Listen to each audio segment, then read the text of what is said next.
ಮುಖ್ಯಮಂತ್ರಿಗಳು ಸುದೀರ್ಘವಾಗಿ ಬಿಡಿಸಿ ಅದರ ಏನು ಸೀಕ್ವೆನ್ಸಸ್ ಇದೆ ಅದನ್ನೆಲ್ಲವನ್ನು ಕೂಡ ಹೇಳಿದ್ದಾರೆ. ಪದೇ ನಾ ಹೇಳೋದ್ರಲ್ಲಿ ಅರ್ಥ ಇಲ್ಲ. ಇವತ್ತು ಮೂಡಾದಲ್ಲಿ ಒಂದು ಎಳ್ಳಿನಷ್ಟು ಕೂಡ ಸಿದ್ದರಾಮಯ್ಯವರ ಪಾತ್ರ ಇಲ್ಲ.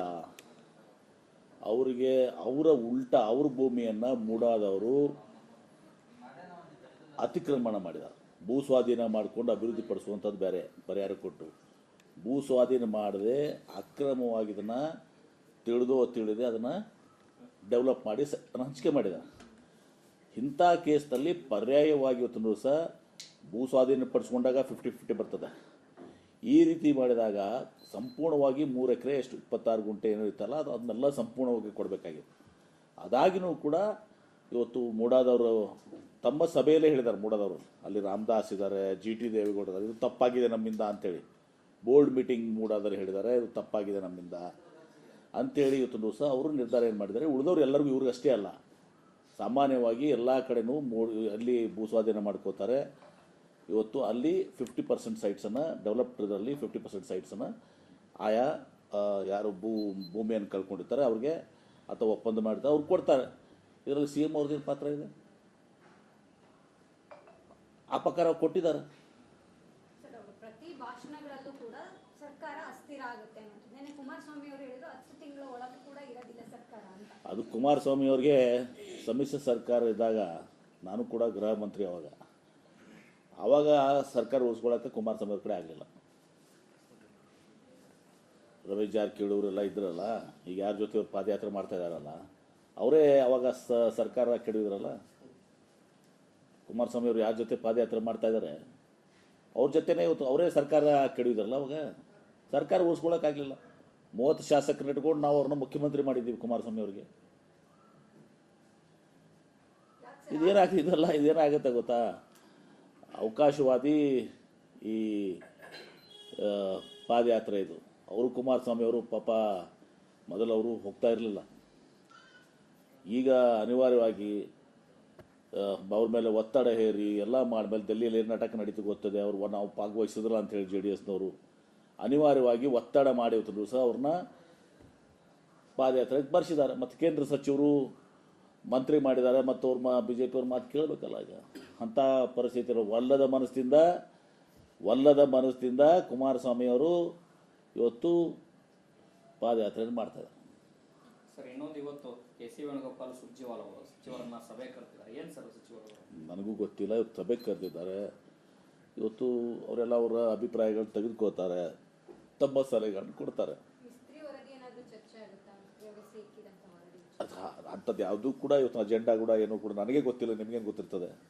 ಹೀಗಾಗಿ ಅವರು ಬರ್ತಾರೆ, ನಮ್ಮ ಅಭಿಪ್ರಾಯಗಳನ್ನ ಕೇಳ್ತಾರೆ, ತಮ್ಮ ಅಭಿಪ್ರಾಯಗಳನ್ನ ಹೇಳ್ತಾರೆ, ಮಾಡಿ ಯಾವ ರೀತಿಯ ಸರ್ಕಾರ ಅವತ್ತೊಂದು ದಿವಸ ನಡಿಬೇಕು ಅಂಥೇಳಿ ಇವತ್ತೊಂದು ದಿವಸ ಮಾರ್ಗದರ್ಶನ ಕೊಡುವಂಥ ಕೆಲಸ ಆಗ್ಬೋದು ಅಷ್ಟೇ. ಸರ್, ಹಿಂದೆ ಹಿರಿಯ ಶಾಸಕರು ಸಚಿವರ ಕಾರ್ಯವೈಖರಿ ಕುರಿತು ಪ್ರಸ್ತಾಪ ಮಾಡಿದ್ರು. ಹೈಕಮಾಂಡ್ ಮಟ್ಟದಲ್ಲೂ ಕೂಡ ದೂರು ಸಲ್ಲಿಕೆ ಆಗಿತ್ತು. ಈಗಿರುವಂತಹ ಒಂದಷ್ಟು ಚರ್ಚೆಯ ಪ್ರಕಾರ ಕಾರ್ಯವೈಖರಿ ಬಗ್ಗೆ ಚರ್ಚೆ ಆಗುತ್ತೆ ಅನ್ನೋದು ಹೇಳಕ್ಕೂ ಬರಲ್ಲ. ಇವತ್ತೊಂದು ದಿವಸ ಅಜೆಂಡಾ ಏನಿದೆ ನನಗೆ ಗೊತ್ತಿಲ್ಲ. ಏನು ಅವರು ಬರ್ತಾರೆ, ವೇಣುಗೋಪಾಲ್ ಅವರು, ಸುರ್ಜೇವಾಲ ಅವರು ಏನು ಚರ್ಚೆ ಮಾಡ್ತಾರೆ ನನಗೆ ಗೊತ್ತಿಲ್ಲ. ಇವತ್ತೊಂದು ದಿವಸ ಬಂದವರೆಲ್ಲ ಏನು ಚರ್ಚೆ ಮಾಡ್ತಾರೆ ಪಕ್ಷದ ಹಿತದೃಷ್ಟಿಯಿಂದ ಹೈಕಮಾಂಡ್ ಇದ್ದಾರೆ. ನಮಗೆ ಅವ್ರಿಗೆಲ್ಲ ಅಧಿಕಾರ ಇದೆ. ಹೈಕಮಾಂಡ್ಗೆ ಎಲ್ಲೆಲ್ಲಿ ತಪ್ಪಿದೆ ಅದನ್ನು ಹೇಳ್ಬೋದು. ಯಾರು ಒಳ್ಳೆ ಕೆಲಸ ಮಾಡ್ತಾರೆ, ಒಳ್ಳೆ ಕೆಲಸ ಮಾಡ್ತಾ ಇದ್ದಾರೆ ಮುಂದುವರ್ಸಿ ಅಂತ ಹೇಳ್ಬೋದು. ಬರೀ ನೆಗೆಟಿವ್ ಆ್ಯಕ್ಚುಲಿ ಪಾಸಿಟಿವ್ನ ಹೇಳ್ಬೋದು ಅವರು. Thank you. ಯಾದಗಿರಿ ಪರಶುರಾಮನ್ ಅಂತ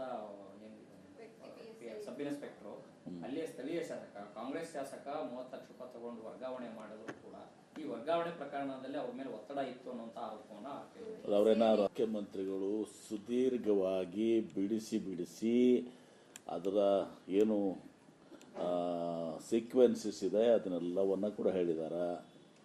ಪದೇ ನಾ ಹೇಳೋದ್ರಲ್ಲಿ ಅರ್ಥ ಇಲ್ಲ. ಇವತ್ತು ಮೂಡಾದಲ್ಲಿ ಒಂದು ಎಳ್ಳಿನಷ್ಟು ಕೂಡ ಸಿದ್ದರಾಮಯ್ಯವರ ಪಾತ್ರ ಇಲ್ಲ. ಅವರಿಗೆ ಅವ್ರ ಭೂಮಿಯನ್ನು ಮೂಡಾದವರು ಅತಿಕ್ರಮಣ ಮಾಡಿದ್ದಾರೆ. ಭೂ ಸ್ವಾಧೀನ ಮಾಡಿಕೊಂಡು ಅಭಿವೃದ್ಧಿ ಪಡಿಸುವಂಥದ್ದು ಬೇರೆ ಪರಿಹಾರ ಕೊಟ್ಟು, ಭೂ ಸ್ವಾಧೀನ ಮಾಡದೆ ಅಕ್ರಮವಾಗಿ ಇದನ್ನು ತಿಳಿದೇ ಅದನ್ನು ಡೆವಲಪ್ ಮಾಡಿ ಹಂಚಿಕೆ ಮಾಡಿದ್ದಾರೆ. ಇಂಥ ಕೇಸ್ನಲ್ಲಿ ಪರ್ಯಾಯವಾಗಿ ಇವತ್ತು ದಿವಸ ಭೂ ಸ್ವಾಧೀನಪಡಿಸ್ಕೊಂಡಾಗ 50-50 ಬರ್ತದೆ. ಈ ರೀತಿ ಮಾಡಿದಾಗ ಸಂಪೂರ್ಣವಾಗಿ 3 ಎಕರೆ ಎಷ್ಟು 26 ಗುಂಟೆ ಏನೋ ಇತ್ತಲ್ಲ ಅದನ್ನೆಲ್ಲ ಸಂಪೂರ್ಣವಾಗಿ ಕೊಡಬೇಕಾಗಿತ್ತು. ಅದಾಗಿನೂ ಕೂಡ ಇವತ್ತು ಮೂಡಾದವರು ತಮ್ಮ ಸಭೆಯಲ್ಲೇ ಹೇಳಿದ್ದಾರೆ. ಮೂಡಾದವರು ಅಲ್ಲಿ ರಾಮದಾಸ್ ಇದ್ದಾರೆ, GT ದೇವೇಗೌಡ ಇದ್ದಾರೆ, ಇದು ತಪ್ಪಾಗಿದೆ ನಮ್ಮಿಂದ ಅಂತೇಳಿ ಬೋರ್ಡ್ ಮೀಟಿಂಗ್ ಮೂಡಾದರು ಹೇಳಿದ್ದಾರೆ, ಇದು ತಪ್ಪಾಗಿದೆ ನಮ್ಮಿಂದ ಅಂಥೇಳಿ ಇವತ್ತು ದಿವಸ ಅವರು ನಿರ್ಧಾರ ಏನು ಮಾಡಿದ್ದಾರೆ. ಉಳಿದವ್ರು ಎಲ್ಲರಿಗೂ ಇವ್ರಿಗೆ ಅಷ್ಟೇ ಅಲ್ಲ, ಸಾಮಾನ್ಯವಾಗಿ ಎಲ್ಲ ಕಡೆನೂ ಅಲ್ಲಿ ಭೂ ಸ್ವಾಧೀನ ಮಾಡ್ಕೋತಾರೆ. ಇವತ್ತು ಅಲ್ಲಿ 50% ಸೈಟ್ಸನ್ನು ಡೆವಲಪ್ಡ್ರಲ್ಲಿ 50% ಸೈಟ್ಸನ್ನು ಆಯಾ ಯಾರು ಭೂಮಿಯನ್ನು ಕಳ್ಕೊಂಡಿರ್ತಾರೆ ಅವ್ರಿಗೆ ಅಥವಾ ಒಪ್ಪಂದ ಮಾಡ್ತಾರೆ ಅವ್ರು ಕೊಡ್ತಾರೆ. ಇದರಲ್ಲಿ CM ಅವ್ರದ್ದೇನು ಪಾತ್ರ ಇದೆ? ಆ ಪ್ರಕಾರ ಕೊಟ್ಟಿದ್ದಾರೆ. ಸರ್, ಅವರು ಪ್ರತಿ ಭಾಷಣಗಳಲ್ಲೂ ಕೂಡ ಸರ್ಕಾರ ಅಸ್ಥಿರ ಆಗುತ್ತೆ ಅಂತ ನೆನ್ನೆ ಕುಮಾರಸ್ವಾಮಿ ಅವರು ಹೇಳಿದ್ರು 10 ತಿಂಗಳ ಒಳಗೆ ಕೂಡ ಇರೋದಿಲ್ಲ ಸರ್ಕಾರ ಅಂತ. ಅದು ಕುಮಾರಸ್ವಾಮಿ ಅವ್ರಿಗೆ ಸಮ್ಮಿಶ್ರ ಸರ್ಕಾರ ಇದ್ದಾಗ ನಾನು ಕೂಡ ಗೃಹ ಮಂತ್ರಿ ಆವಾಗ ಸರ್ಕಾರ ಉಳಿಸ್ಕೊಳ್ಳೋಕ್ಕೆ ಕುಮಾರಸ್ವಾಮಿ ಅವ್ರ ಕಡೆ ಆಗಲಿಲ್ಲ.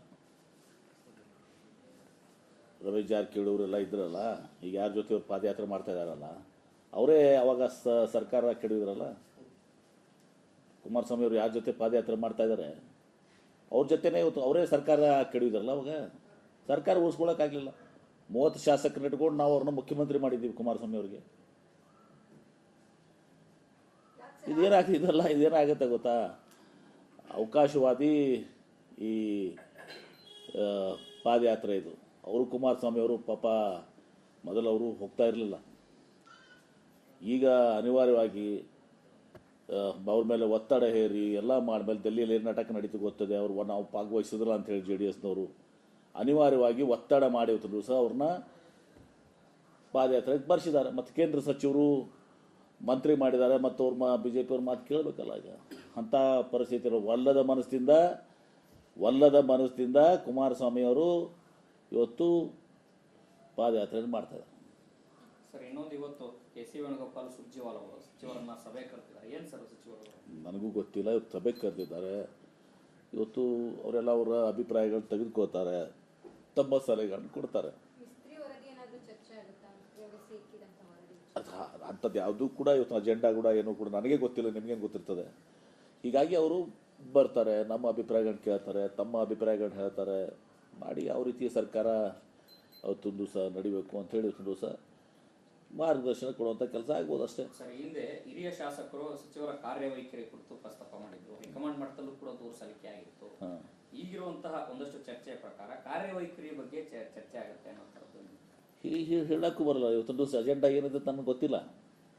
ಏನು ಅವರು ಬರ್ತಾರೆ, ವೇಣುಗೋಪಾಲ್ ಅವರು, ಸುರ್ಜೇವಾಲಾ ಅವರು ಏನು ಚರ್ಚೆ ಮಾಡ್ತಾರೆ ನನಗೆ ಗೊತ್ತಿಲ್ಲ. ಇವತ್ತೊಂದು ದಿವಸ ಬಂದವರೆಲ್ಲ ಏನು ಚರ್ಚೆ ಮಾಡ್ತಾರೆ ಪಕ್ಷದ ಹಿತದೃಷ್ಟಿಯಿಂದ ಹೈಕಮಾಂಡ್ ಇದ್ದಾರೆ. ನಮಗೆ ಅವ್ರಿಗೆಲ್ಲ ಅಧಿಕಾರ ಇದೆ. ಹೈಕಮಾಂಡ್ಗೆ ಅಲ್ಲಿ ಎಲ್ಲೆಲ್ಲಿ ತಪ್ಪಿದೆ ಅದನ್ನು ಹೇಳ್ಬೋದು. ಯಾರು ಒಳ್ಳೆ ಕೆಲಸ ಮಾಡ್ತಾರೆ, ಒಳ್ಳೆ ಕೆಲಸ ಮಾಡ್ತಾ ಇದ್ದಾರೆ, ಮುಂದುವರ್ಸಿ ಅಂತ ಹೇಳ್ಬೋದು. ಬರೀ ನೆಗೆಟಿವ್ ಆ್ಯಕ್ಚುಲಿ ಪಾಸಿಟಿವ್ನ ಹೇಳ್ಬೋದು ಅವರು. Thank you. ಯಾದಗಿರಿ ಪರಶುರಾಮನ್ ಅಂತ ಸಬ್ ಇನ್ಸ್ಪೆಕ್ಟರ್, ಅಲ್ಲಿಯ ಸ್ಥಳೀಯ ಶಾಸಕ, ಕಾಂಗ್ರೆಸ್ ಶಾಸಕ 30 ಲಕ್ಷ ರೂಪಾಯಿ ತಗೊಂಡು ವರ್ಗಾವಣೆ ಮಾಡಿದ್ರು ಕೂಡ ಈ ವರ್ಗಾವಣೆ ಪ್ರಕರಣದಲ್ಲಿ ಅವ್ರ ಮೇಲೆ ಒತ್ತಡ ಇತ್ತು ಅನ್ನುವಂಥ ಆರೋಪವನ್ನು ಅವ್ರೇನ ನೋಡಿ